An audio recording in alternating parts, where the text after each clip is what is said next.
अस्सलाम वालेकुम। प्रोग्राम अवाम की आवाज़ के साथ कैन पाक टीवी कैनेडा की तरफ से मैं हूं आपका होस्ट यूसुफ भट्ट।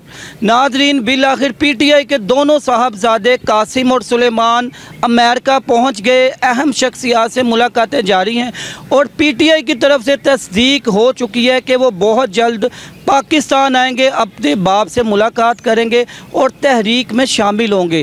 क्या हुकूमत इस बात की इनको इजाज़त देगी? हम आज के प्रोग्राम में अवाम की राय जानते हैं। अवाम की इस बारे में क्या राय है, तो आइए मेरे साथ। अस्सलाम वालेकुम सर। सर कैसे हैं आप? शुक्र। आपका नाम? गुलाम सरवर सोना फिश का। सरवर साहब, मुझे ये बताइएगा, पीटीआई के जो इस वक्त दोनों साहबजादे अमेरिका में पहुंच चुके हैं, अहम शख्सियात से मुलाकातें जारी हैं, क्या वो यहाँ पे पाकिस्तान आके अपने बाप से मिलेंगे और तहरीक में शामिल होंगे? हम तो चाहते हैं वो आएँ, इमरान खान साहब की हिमायत करें। मुल्क के हालातों की गौर होना चाहिए। जो हालात हुए हैं, दुनिया परेशान है, ये तोड़ बन की बातें कर रहे हैं, परेशान कर रहे हैं हमारे लोगों को। हम इधर पे चले जाएंगे, कहाँ जाके रोटी कमाएंगे? सर मुझे ये बताइएगा, क्या हुकूमत यहाँ पे ऐसा तो नहीं करेंगी, वो यहाँ पे आते हैं तो उनको गिरफ्तार कर देते हैं? नहीं, उनको करने का हक तो नहीं है। हक नहीं है उनको? हक तो नहीं है, उनको आने दें। मुल्क में अपनी अपील करने का हक है, उनको अपने बाप के पीछे बोलने का हक है। हर मुसलमान को है, हर अवाम को है। अगर उनके बेटे हैं, उनको आने दें, कोई बात नहीं। सर मुझे ये बताइएगा, आपकी इस बारे में क्या राय है? वो यहाँ पे आते हैं तो तहरीक में शामिल होते हैं, यहाँ पे गिरफ्तारियाँ तो नहीं होंगी इनकी? मुश्किल है, मगर उन्होंने कर देनी है गिरफ्तारी। अच्छा, वैसे वो अमेरिका में इस वक्त मौजूद हैं, वहाँ पे डोनाल्ड ट्रंप से मुलाकात भी वो कह रहे हैं गुज़िश्ता रोज़ कुछ दिनों में हम मुलाकात भी करेंगे, तो वहाँ की हमायत हासिल करके यहाँ पे आएंगे वो? सारी बातों में आधा हासिल करके इधर आएंगे। तो आपके हिसाब से मुझे ये बताइएगा, अगर वो यहाँ पे आके अपने बाप की रिहाई के लिए जद्दोजहद करते हैं, वो कामयाब हो जाएंगे? मुश्किल है। का नाम? रफ़ीक साहब, मुझे ये बताइएगा, खान साहब के इस वक्त दोनों साहबजादे माशाल्लाह यंग है, इस वक्त सुलेमान और कासिम अमेरिका में मौजूद हैं, अहम शख्सियात से बातचीत भी उनकी जारी है। क्या वो अमेरिका की हमायत लेके यहाँ पे आएंगे पाकिस्तान? हाँ, अमेरिका की हमायत में आएंगे। वैसे नहीं आ सकते। वैसे यहाँ पे कह रहे हैं वो करेंगे। यहाँ पे ये भी वो ना एक तस्दीक हो चुकी है कि यहाँ पे हो सकता है आके गिरफ्तार उनको कर लें। क्यों भाई? हुकूमत की तरफ से हुकूमत को कुछ बोल रही है, वो कुछ बोल रहे हैं जी। ये बात है। तो मुझे ये बताइएगा कि वो यहाँ पे अगर आते हैं, तहरीक चला पाएंगे अपने बाप को, खान साहब को रिलीफ? तो नहीं है। नहीं क्यों? बस यही है। अच्छा। नहीं चला सकेंगे। नहीं चला सकेंगे? नहीं। चलिए, बहुत शुक्रिया आपका। सर आप मुझे बताइएगा कि आपकी इस बारे में क्या राय है कि खान साहब के जो बेटे हैं यहाँ पे आके तहरीक चला पाएंगे?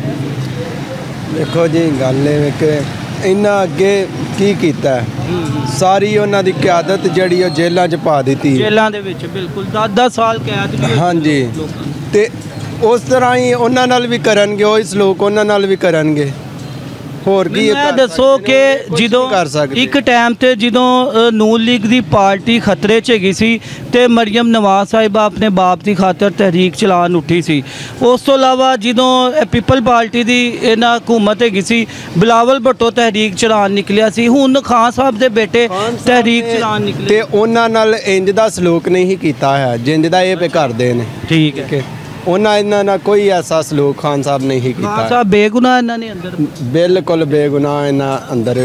ਜਿਹੜੇ ਇਹਨਾਂ ਦੇ MP MNA ਨੂੰ ਇਹਨਾਂ ਨੂੰ और ਸਜ਼ਾਵਾਂ ਹੋਈਆਂ 10-10 ਸਾਲ ਦੀਆਂ, ਉਹ ਬੇਗੁਨਾਹ ਹੋਈਆਂ ਨੇ? ਬੇਗੁਨਾਹ ਹੋਈਆਂ ਨੇ, ਸਰਾਸਰ ਬੇਗੁਨਾਹ। ਜੋ ਖਾਨ ਸਾਹਿਬ ਨੂੰ ਬੇਗੁਨਾਹ ਪਾਇਆ ਤੇ ਫਿਰ ਉਹਨਾਂ ਨੂੰ ਵੀ ਪਾਣਗੇ। चलो, बहुत शुक्रिया ਤੁਹਾਡਾ। Thank you. वालेकुम अस्सलाम। कैसे? जी शुक्र अल्लाह का। सर आप सुनाए कैसे हैं? अल्हम्दुलिल्लाह। सर मुझे ये बताइएगा, खान साहब के इस वक्त दोनों साहबजादे तहरीक चलाने के लिए तैयार हैं, अमेरिका में मौजूद हैं, तो पाकिस्तान आके तहरीक चला पाएंगे, अपने बाप को रिलीफ दिलवा पाएंगे? देखें जी, हर फर्जंद की और बेटे की कोशिश होती है कि वो अपने वालिद साहब के लिए कुछ करें, वो चला पाएंगे कि नहीं, लेकिन कोशिश करना ज़रूरी है और उम्मीद है, वो 50% उम्मीद है कि इंशाल्लाह वो कामयाब होंगे।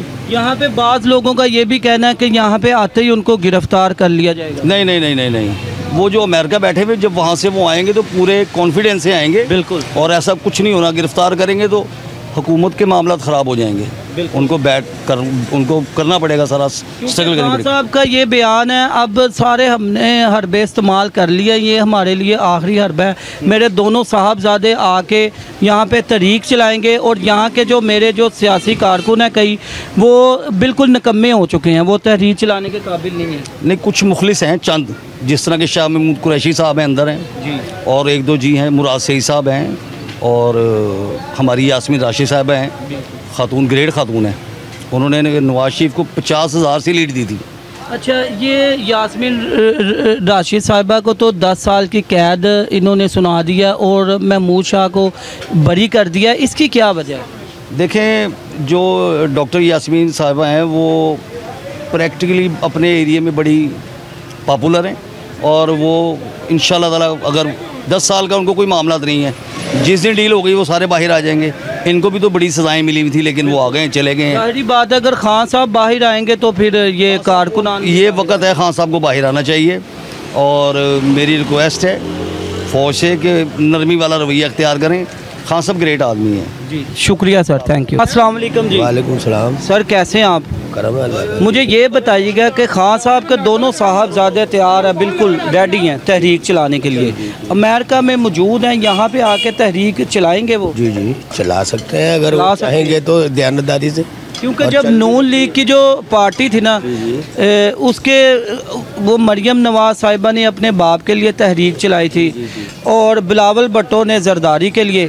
अब ये भी इनको भी इजाज़त है ना कि ये चला सकते हैं अपने बाप के? क्यों नहीं चला सकते जी, और ये बड़े नाइस आदमी थे, इन्होंने बड़े हिसाब किताब लगाए हैं। हाँ, चल सकती है। आपके हिसाब से ये बाहर के ममालिक में पढ़े लिखे हैं, यहाँ पे आके लोगों की बात सुन सकेंगे, लोगों के जज्बात सुन सकेंगे? बात यह है, पढ़ा लिखना होना एक अलग बात है। आप तालीम याफ्ता है, मैं जाहिल इंसान हूँ, मगर मैंने जो अपनी ज़िंदगी गुजारी है वो मैंने तजर्बे बेसिस पे गुजारी है। आप थ्योरी पे गुजार रहे हो, मैं प्रैक्टिकल करके गुजारी है। बिल्कुल बिल्कुल, ठीक है। तो अयूब खान की दौर से बहुत ज़्यादा दौर देखे हैं, हर हुकूमत में मैंने जंग लड़ी है। अच्छा। हाँ, अयूब खान की। अच्छा। और बड़ी भाग दौड़ करी है। मतलब यह है कि कोई भी आया उठता हुआ हमने उसको सलाम ही करा है, मगर उसने गद्दारी करी। अच्छा। गद्दारी वाली बात है कि तुम सहूलत के वादे करते हो और सहूलत देते नहीं। बिल्कुल बिल्कुल, ठीक है, ऐसी बात है। तो मतलब ये कि यार कोई बंदा ऐसा तो आए कि जो कुछ ऐसी सहूलत पैदा करे। अब देखो, पाकिस्तान में सबसे बड़ी जो परेशानी है वो किराएदारों की है। किराएदारों की है, ठीक है। वो आटा ख़त्म कर देते हैं हमारे खाने से पहले ही और बेइज्जती करते हैं कि भाई तुम्हारे से नहीं दिया जा रहा तो आप खाली कर दो। दिन ब दिन अंकल जी चीज़ें भी महंगी होती जा रही हैं और जाहिर बात है किराएदार जो जिसकी 15-20 हज़ार रुपया वो सैलरी है। आने वाली जो हुकूमत है, सबसे पहले जैसे अयूब खान ने टाउनशिप में क्वार्टर दिए थे 5-5 रुपए के। 5 रुपए की पर्ची काटी और क्वार्टर का तुम्हें मालिक बना दिया, बाकी आपने 10 रुपये महीना करके देने हैं। बहुत सारी दुनिया आबाद हो गई। ये अंदरून शहर को छोड़ के चली गई, शुक्र है अल्लाह का, वो अपनी जगह आबाद हो गए। अब हिसाब से अब मुझे ये बताइएगा कि यहाँ के पाकिस्तान के लिए बेस्ट हुकूमत कौन सी है? आपने माशाल्लाह बहुत दौर देखे। देखो जी, बेस्ट दौर तो ये था कि बेनज़ीर ने कुछ करा मगर उसको इन्होंने करने ही नहीं दिया। बड़ी पढ़ी लिखी औरत थी वो और उसने नहीं करने दिया। भट्टो साहब यहाँ पे आके हमारे साथ रोटी खाते थे। अच्छा। बाबा मंजूर साई के, पैदल आता था नंगे पैर। अच्छा। हाँ। बेगम कलसूम मेरे घर आई, मैंने 24-24 घंटे दफ्तर खोला। कभी इनसे फ़ायदा वगैरह आपने कोई चीज़ नहीं ली? मैं एक बच्चा नहीं अपना मुलाजिम करा सका। अच्छा। जबकि BA पढ़ा हुआ है, फौज में भगाया, फर्स्ट आया, पुलिस में भगाया, चौथे नंबर। इनके साथ जो लोग लगे होते हैं वो फ़ायदा लेते हैं इनसे। हाँ, लेते हैं, मगर ये अपने वर्करों को भी नहीं जानते। अच्छा। समझ लो, ये यहाँ लड़का रहता था चौधरी आता। इलेक्शन के दिनों में तो ये सड़कों पे फिरते होते हैं जी। जब इलेक्शन हो जाते हैं गलियों में फिर रहे हो, गलियों में। बिल्कुल बिल्कुल। आटा दे दो, ये कर दो। तुम्हारी मेहरबानी है। और उसके बाद जब इनके दफ्तर जाते हैं तो ये कभी भी मौजूद नहीं होते, नहीं होता। और अगर मौजूद हो प्रोटोकॉल के साथ ही नजर आते हैं हाँ, सबको। फिर वो आते हैं तो हम अगर जाके इनको कोई फरियाद सुना भी दें, मिल भी जाएं, बेकार है। चलें, बहुत शुक्रिया uncle ji, thank you sir, आपका बहुत शुक्रिया। ज़रा जोर लगाओ ठीक कि जितनी भी अवाम है ना गरीब, आप एक मरतबा ना हमारे चैनल के थ्रू ये जो इस वक्त मौजूदा हुकूमत है मरियम नवाज साहिबा, इनको क्या अपील करना चाहते हैं आप? ये अपील करना चाहते हैं कि खुदा के लिए कोई ऐसा प्रबंध बनाओ, ये बिजली की तारें सेट कराओ, अल्लाह का वास्ता है, ये गरीब लोगों को इंक्वायरी करो, खाता बनाओ, एक सांचा बनाओ। जो किराएदार हैं, ऐसा ना हो कि मैं किराएदार भी नहीं हूँ, मेरे 3 मकान अब आज बन के खड़ा हूँ, मेरी पावर है तो मुझे जान ले दे यार। करवा सकते हैं, अगर मर्दमशुमारी हो सकती है, इतने लाखों करोड़ों लोगों की तादाद गिनी जा सकती है, तो ये किराएदार तो ये तो आम बात है, कोई मसला नहीं है, कोई बड़ा मसला देखो इंक्वायरी करके और उसी को दिया जाए जो हकदार है। हकदार ऐसा ना हो कि आपका वाकिफ है ओ यार दे दे यार, बाबा अपना ही है, पता लगा वो उन्हें किराए पे चढ़ा दिया, यहाँ रह रहा है। तो जी नाज़रीन, जैसा कि आज के प्रोग्राम में आपने अवाम की राय भी जानी है, अवाम की राय सुनाई है आपको। अवाम का ये कहना था तो खान साहब के जो दोनों साहबजादे हैं कासिम और सुलेमान, उनको यहाँ पे आना चाहिए और अपने बाप को रिलीफ भी दिलवाना चाहिए, अपने बाप को जेल से बाहर भी निकलवाना चाहिए। और उसके अलावा हुकूमत क्या इनको इजाज़त दे पाएगी इस बात की, अब ये हुकूमत जाने और ये पीटीआई वाले जाने। तो अगले नेक्स्ट प्रोग्राम तक अपने मेज़बान यूसुफ भट्ट को इजाज़त दीजिएगा। कैन पाक टीवी कैनेडा की तरफ से, पाक फ़ौज जिंदाबाद, पाकिस्तान पाइंदाबाद।